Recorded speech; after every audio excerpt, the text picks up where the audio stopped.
Could immunosuppression useful for autoimmune myocarditis? It can be, but you need to properly diagnose your patients. You need to firstly think about the disease, to properly recognize the patients with clinically suspected myocarditis, then to perform endomyocardial biopsy, and to be able to do 3 types of analysis from the endomyocardial biopsy. The first one is the basic histology, which is available for several decades, but is not sufficient for the selection of the treatment. We need, and we know that we need this for the last several years, we absolutely need additional immunohistochemistry, which will quantify the type of inflammatory cells, and which will tell you, is it really inflammation or it is just a consequence of a previous inflammation, so is it an active disease or not.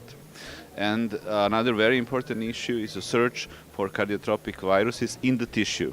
It is not enough to have the results from the antibodies from the peripheral blood. It is not making a diagnosis, apart from HIV infection or hepatitis. But everything else, for the infection of the heart, you need to search for the infection in the heart, in the samples taken by endomyocardial biopsy. And this is the policy or the consensus that was reached by the European Society of Cardiology Working Group on Myocardial and Pericardial Diseases. This group was led at that time by Alida Caforio, and I was privileged and honored to participate in this project. And it is really an important guide for the clinicians, for the people dealing on everyday basis with patients, and it is very helpful not only to properly to help them to get better, but also to address prognosis and to see for how long should they be out of any larger effort, or if they are active in sports, for how much time should they make a break and not be that exposed to large effort. So it's a very important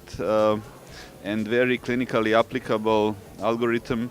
And then if you really do this selection, you will have a subset of patients, it is not more than 30%, that can really benefit from immunosuppression. If you apply this without this previous diagnosis and you give immunosuppression to everybody, it can be very dangerous, because if you immunosuppress the patients in active viral infection, the infection will burst and go up and the patient may die.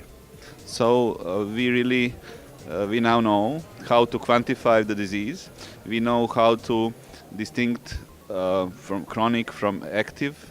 We can recognize the forms that are really dangerous from those that are not really dangerous. And the message for the general public is that the myocarditis is generally the disease with a very good prognosis in the great majority of cases, but it can be also life-threatening. And if you can distinguish those that are really in danger from those that are moderately in danger, to those that can live happily ever after with the only symptomatic treatment, then you are really doing a proper job.